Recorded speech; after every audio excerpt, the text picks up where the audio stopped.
Hi everyone, I'm Teacher Tan. Welcome to this lesson. This is an English lesson for writing and it is for Form 1 to Form 3.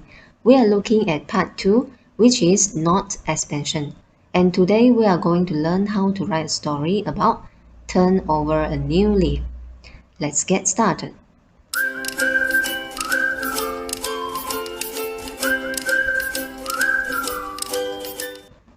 Okay, let's look at the question. Using the pictures and notes below, write a story in about 120 words. In order to brainstorm the idea, always think about people, actions, descriptions, and things or places that you can see and imagine from the picture. From this picture and the words given, we can find some rated words for the first one for people. John, parents, and teachers. All these words are noun for people. For actions, we can think some rated words like play truant, spend, and disobey. All these words are verbs. And then think about adjectives to describe John. For example, lazy. What else? You can say he was stubborn. Why? Because he did not listen to the advice of his parents and teachers. How about things, place, or abstract noun? Video arcades and advice.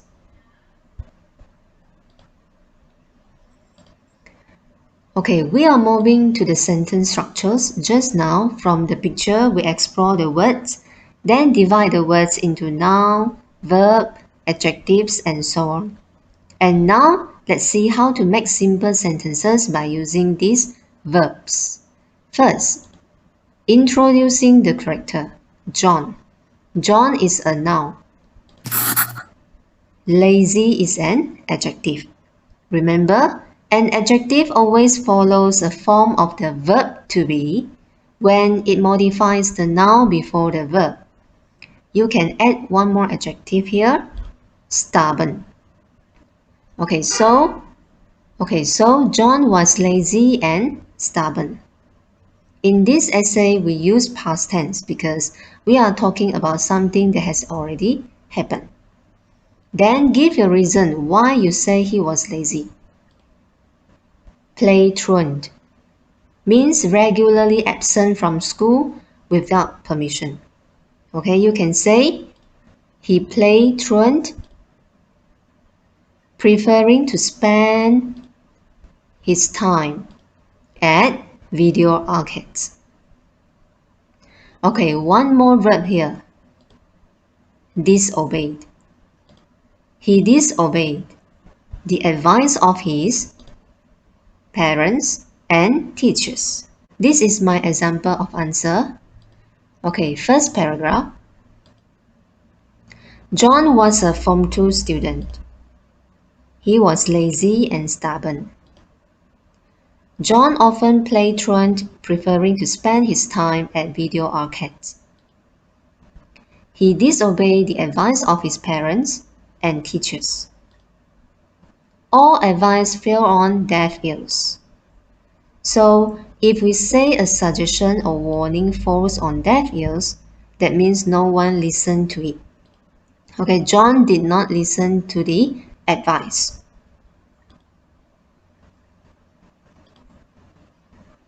Let's think about people, actions, descriptions, things, or abstract noun from this picture. The rated words for people such as John and policeman. Alright. For actions, we can think some rated verbs like involve, rob, escape, caught, jail, and fine. And then think about adjective which rated to the picture. For example, the policeman caught John red-handed. What is meant by red-handed? Red-handed is used to indicate that someone has been discovered in the act of doing something wrong or illegal. How about things or abstract noun? Law.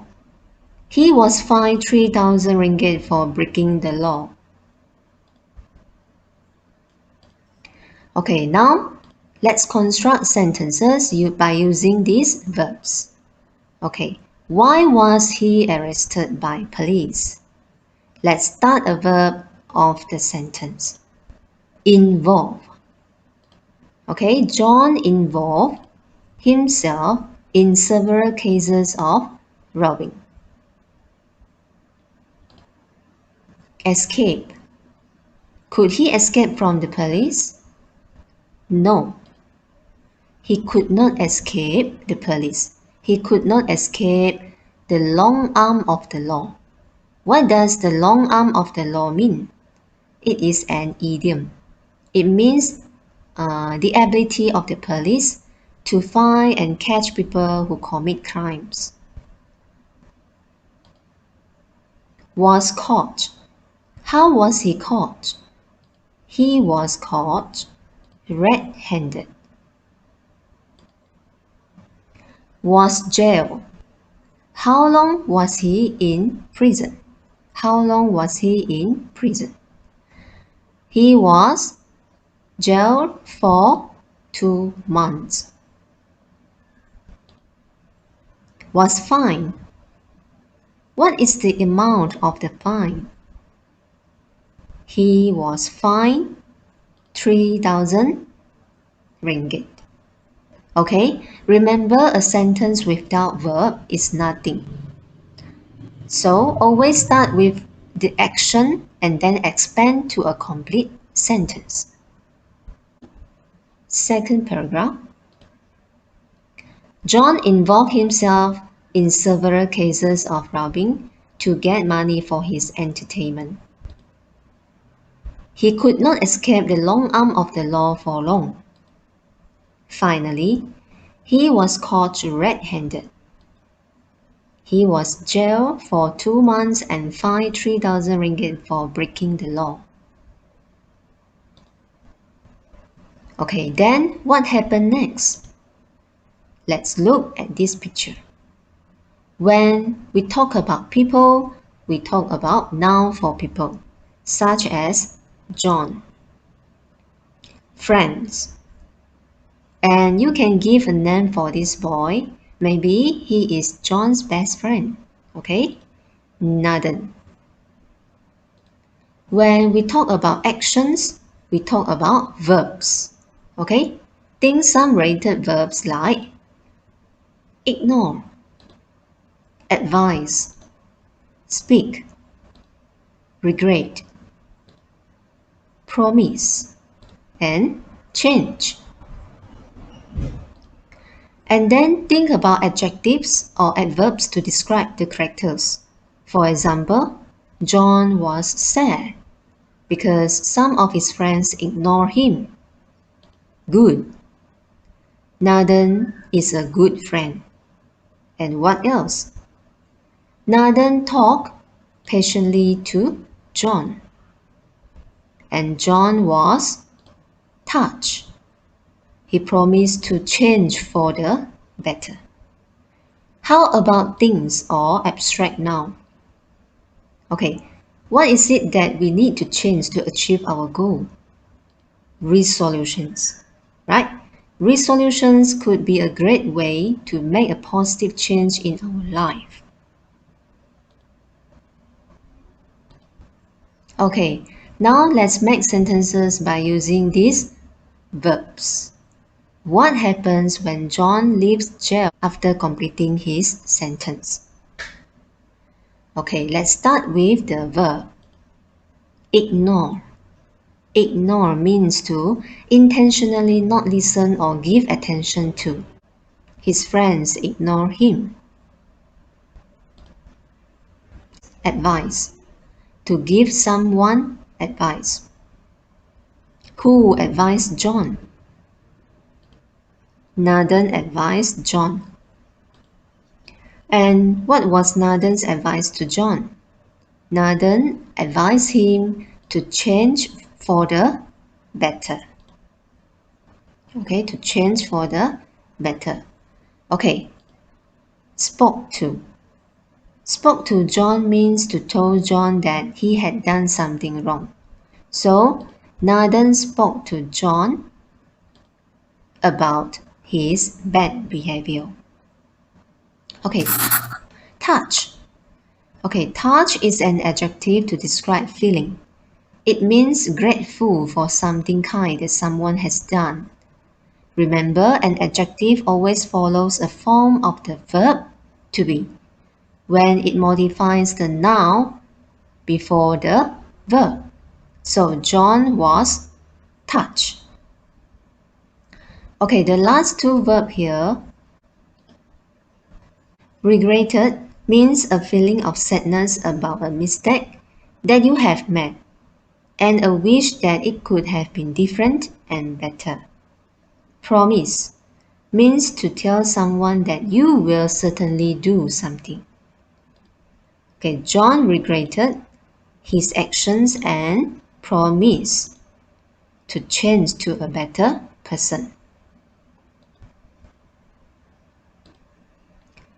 Third paragraph.